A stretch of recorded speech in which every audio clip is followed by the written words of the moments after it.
सर्व विद्यार्थी मित्रांचे लेट्स फॅसिलिटेट लर्निंग या व्हर्च्युअल क्लासरूममध्ये मनपूर्वक स्वागत. आज आपण इयत्ता 12वीच्या इंग्रजी विषयाच्या पुनर्रचित अभ्यासक्रमातील दुसऱ्या विभागातील 5वी कविता अभ्यासणार आहोत. कवितेचे शीर्षक आहे फादर रिटर्निंग होम आणि कवी आहेत दिलीप चित्रे. विद्यार्थी मित्रांनो, आपण यापूर्वी ही कविता विविध प्रकारे अभ्यासली आहे, ज्यामध्ये आईस ब्रेकर्स ॲक्टिव्हिटीज, पॅराफ्रेज आणि ॲप्रिसिएशन म्हणजेच कवितेचे रसग्रहण यांचा समावेश होतो.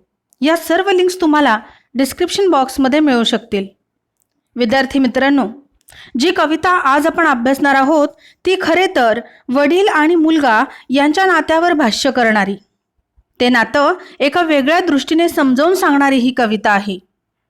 ही कविता जेव्हा आपण अभ्यासतो तेव्हा महत्त्वाची गोष्ट म्हणजे दिलीप चित्रे यांनी सादर केलेले वडिलांचे चित्र मनाला स्पर्शून जाते. वडिलांची घराकडे येण्याची ओढ, या सर्व गोष्टी त्यांनी फादर रिटर्निंग होम या कवितेच्या माध्यमातून मांडलेल्या आहेत.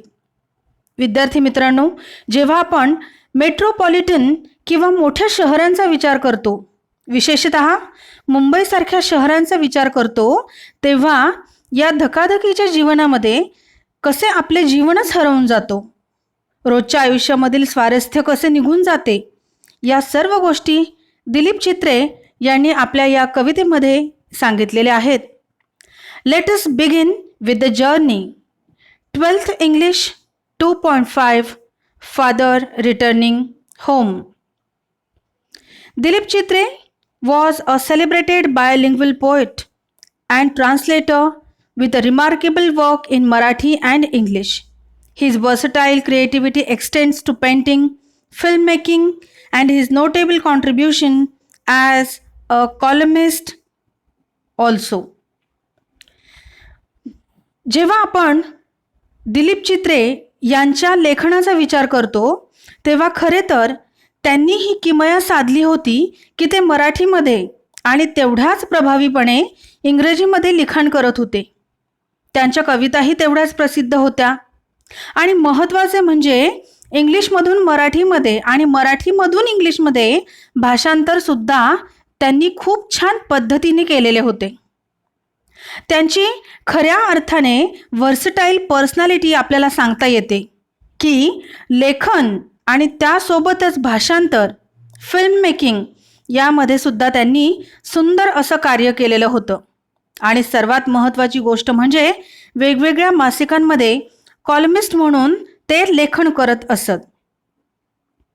ही रिसिव्ड द प्रेस्टिजियस साहित्य academy award both for poetry as well as for his well-known translation work Says Tuka, popular abhangas, spiritual poems by संत तुकाराम. आपल्या सर्वच साहित्य क्षेत्रामध्ये अत्यंत सर्वोच्च किंवा सन्मानाचा जो पुरस्कार आहे तो आहे साहित्य अकादमी अवॉर्ड. आणि याने खरं तर त्यांच्या कवितेसाठी त्यासोबतच ट्रान्सलेशन वर्कसाठी सुद्धा त्यांना हा पुरस्कार मिळालेला होता. सेज तुका म्हणजे संत तुकारामांच्या अभंगावरती आधारित त्यांनी इंग्लिशमध्ये सेज तुका या शीर्षकाचे पुस्तक लिहिले होते आणि त्यांच्या या कार्याचा छान पद्धतीने गौरव देखील करण्यात आलेला होता. He started translation of literary work of saints in Marathi at the age of 16. Exile, alienation, self-disintegration, and death are observed to be the major themes of his works. म्हणजे थोडक्यात तुम्ही ही गोष्ट लक्षात घेतली पाहिजे की वयाच्या 16व्या वर्षापासून त्यांनी भाषांतराचे काम जे आहे, विशेषतः आपली जी संत परंपरा आहे यांचे जे वाङ्मय आहे ते लेखन आणि या सर्वच गोष्टी त्यांनी इंग्लिशमध्ये भाषांतरित करण्यासाठी सुरुवात केली होती. This poem is taken from travelling in a cage. It draws a portrait of a suburban commuter. It depicts his dull, monotonous, exhausting, and equally pitiable daily routine. It describes a forced alienation at home, which is reflected through the stale food and lack of sharing. His children refuse to share their joys and sorrows with the hardworking father, who, as a result, is forced to retire into solitude. This very painful loneliness is a symbol of man's isolation from the materialistic man made world. ही जी कविता आपण अभ्यासणार आहोत, father returning home, ही खरे तर travelling in a Kaij म्हणजेच तुरुंगामधून तुमचा प्रवास कसा होतो या ठिकाणी सांगितलेले आहे. आणि त्याच संग्रहामधील ही कविता आपण अभ्यासतो आहोत. अर्थातच पुन्हा एकदा ट्रॅव्हलिंग इन अ केज हे या कविता संग्रहाचे नाव आणि त्यामध्ये असलेली फादर रिटर्निंग होम ही वडील आणि मुलगा यांच्या नात्यावर भाष्य करणारी सुंदर अशी कविता.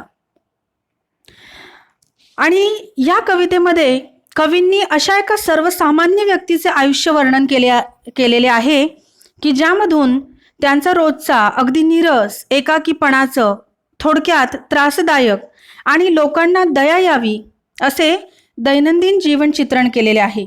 आणि त्यासोबतच त्याच आयुष्यच जे आहे ते घरासोबत किंवा घरामधील कुटुंबासोबत राहूनही ते एकटे कसे आहेत, त्यांना कशा पद्धतीने शिळं अन्न खावं लागतं आणि त्याचसोबत त्यांच्या भावभावना मुलासोबत, घरच्यांसोबत कशा ते शेअर करू शकत नाही, हे सर्व कवींनी या ठिकाणी चित्रित केलेले आहे. आणि हे सर्व ते ज्या मुलांसाठी करत आहेत, ती मुलं त्यांच्यासोबत आनंद किंवा दुःख किंवा कुठल्याही गोष्टी त्यांच्यासोबत शेअर करत नाहीत. आणि याच पद्धतीने ते हळूहळू रिटायर होताना आपल्याला दिसतात. आणि यामधून ते वडील वेगवेगळे होत जातात, एकाकी होत जातात. घरामध्ये राहून सुद्धा त्यांना एकाकीपणा आलेला असतो. त्यांचे हे जगणे जणू प्राचीन काळातील भटक्या जमातीच्या लोकांप्रमाणे आहे. फरक एवढाच की दुर्दैवाने ही आधुनिक भटकी जमात आहे असे म्हणता येईल. विद्यार्थी मित्रांनो, इंटरनेटच्या युगात फक्त वार्धक्य आलेले नाहीत, तर तरुण वर्गही गर्दीत राहून एकटेपणाला सामोरा जातोय. जगाशी नाते जोडूनही हा एकटेपणा जणू काही जागतिकीकरणाचा शाप ठरतोय. सध्या गरज आहे माणसाला माणसाशी जोडण्याची. आता आपण अभ्यासत आहोत फादर रिटर्निंग होम. आता आपण या ओळींचा अर्थ जो आहे तो समजावून घेण्याचा प्रयत्न करूया. कवी दिलीप चित्रे यांनी लिहिलेली ही एक अतिशय वास्तववादी कविता.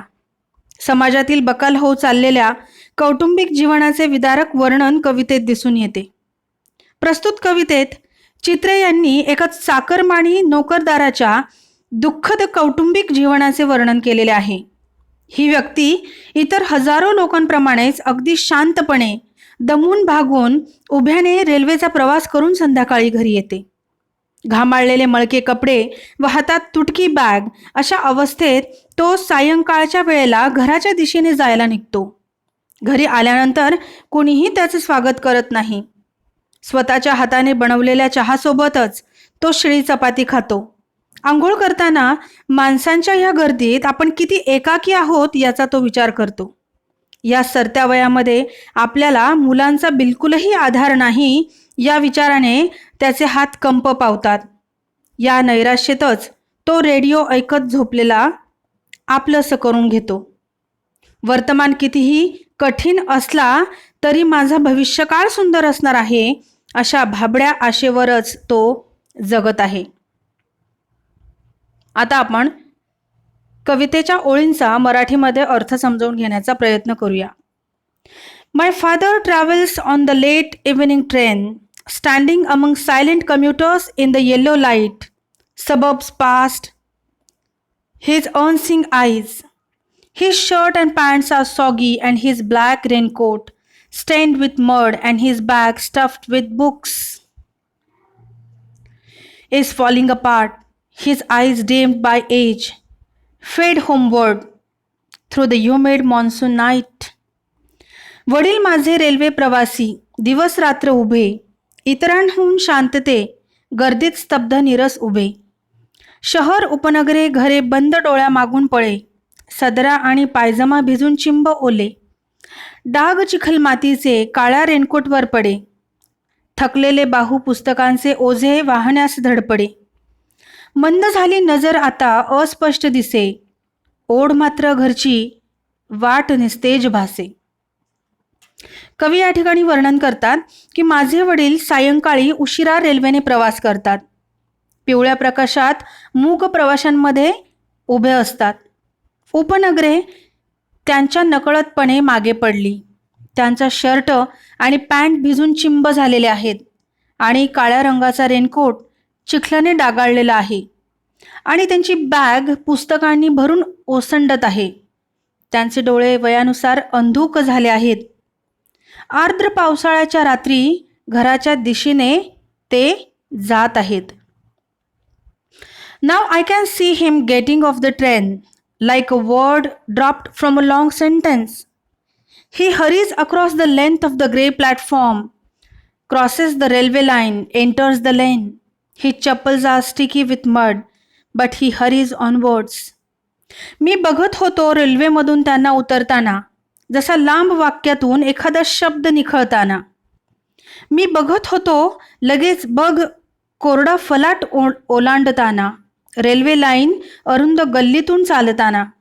मी बघत होतो चप्पल त्यांचे चिखल्याने माखताना, घरची ओढ एवढी चालता चालता पळताना. आता त्यांना ट्रेनमधून खाली उतरताना मी पाहू शकतो, जसा एखादा शब्द एका लांब वाक्यातून खाली येतो.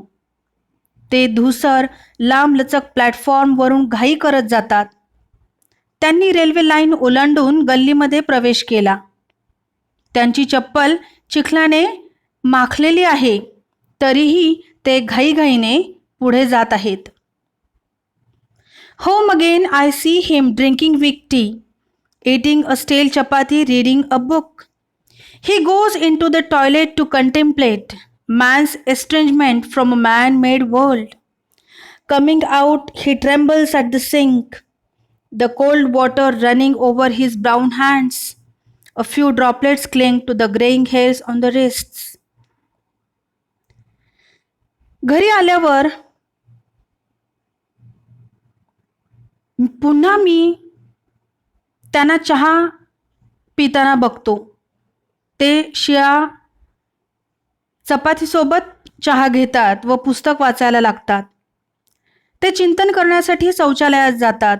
मानवनिर्मित जगातील माणसाचा एकाकीपणा अनुभवतात. बाहेर आल्यावर बेसिनजवळ त्यांचे शरीर कंप पाहू लागते.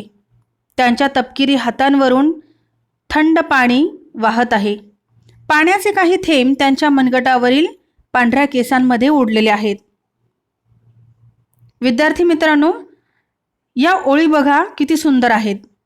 मी बघत होतो घरी परतल्यावर मंद चहा पिताना, शिळी चपाती खाताना, पुस्तक वाचताना, एकाकीपणा लपवताना. मी बघत होतो खोल विचार करण्यास होत असत ते विलग, माणसाच्या गराड्यात कसा माणूस झाला अलग. मी बघत होतो थरथरत्या देहाने मग ते नळाजवळ येत, थंड पाण्याच्या अखंड धारा हातांवरती घेत, लटकलेले जलबिंदू क्षणिक जीवनाची साक्ष देत. His sullen children have often refused to share jokes and secrets with him.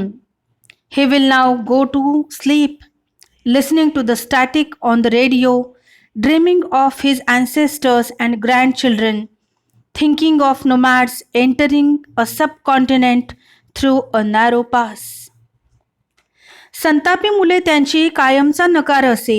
गृहीतही धरले नव्हते सांगण्या आनंदी गुपित आणि किस्से. एकाकी या जीवनामध्ये पसंत संगत निद्रेची, रेडिओचा पण सूर हरवला, गरज होती संवादाची. मग पाहतो स्वप्न भूतकाळातील पूर्वजांची, भविष्यातील नातवंडांची. एक ते बेघर होते आणि एक हे घर असूनही बेघर दिसते. त्यांच्या दुर्मुखलेल्या मुलांनी त्यांना त्यांच्या विनोदात किंवा रहस्यात सहभागी करून घेतले नाही. ते आता झोपायला जातील. रेडिओवर कर्कश आवाज ऐकत ते स्वप्न पाहतात, त्यांच्या पूर्वजांचे आणि नातवंडांचे. ते विचार करतात, भटक्या व्यक्ती म्हणजे त्यांचे पूर्वज एका अरुंद खिंडीतून उपखंडात प्रवेश करत होते. Now we are going to study the summary of the poem. विद्यार्थी मित्रांनो, आता आपण या संपूर्ण कवितेचा अतिशय सरळ आणि साध्या पद्धतीने सारांश समजावून घेण्याचा प्रयत्न करूया. Summary of the poem. The speaker describes his father who travels to home every day in the late evening. He doesn't find a vacant place to sit in train. He stands among the silent passengers in the yellow light inside the train. He looks very tired. His clothes are wet, muddy and stained. Steadily, he starts to walk towards home in the evening. His eyesight is dimmed by his old age. He starts to walk towards home with his low vision through the humid monsoon night. It is usual for him to get off the train in all seasons. The poet describes that his father gets down just like a word dropped from a long sentence. It shows that his father's existence is quite negligible in the crowd at station. After getting off the train, we see the father walking towards his home hurriedly. He crosses the grey platform and the railway line and finally enters the lane. His chappals are sticky due to mud. Still, we find him walking hurriedly. As usual, he reaches the home in the evening. The poet sees him drinking weak tea and eating a stale chapati. No one talks with him. After some time, we find the father passing his time in reading books. He doesn't expect that someone should talk to him. Then he goes into the toilet with a thought of how men become isolated from the man-made world. The poet's father is old. His hands are quivering due to old age. He trembles at the sink due to cold water running over his brown hands. A few droplets of water cling to the grey hairs on his wrists. He is quite alone. His children have no time to share jokes and secrets with him. Now it's his sleeping time. Still no one talks to him. He passes his time by listening something on radio. Finally, he falls asleep, remembering his past and thinking of his future. He dreams of his ancestors and grandchildren. He is thinking of homeless nomads who were even better than today's people. तर विद्यार्थी मित्रांनो, आज अशा पद्धतीने आपण father returning home ही कविता मराठीमध्ये समजावून घेण्याचा प्रयत्न केलेला आहे. आता आपण भेटणार आहोत पुढील व्हर्च्युअल लेक्चरमध्ये नवीन माहितीसह. Happy learning. थँक्यू.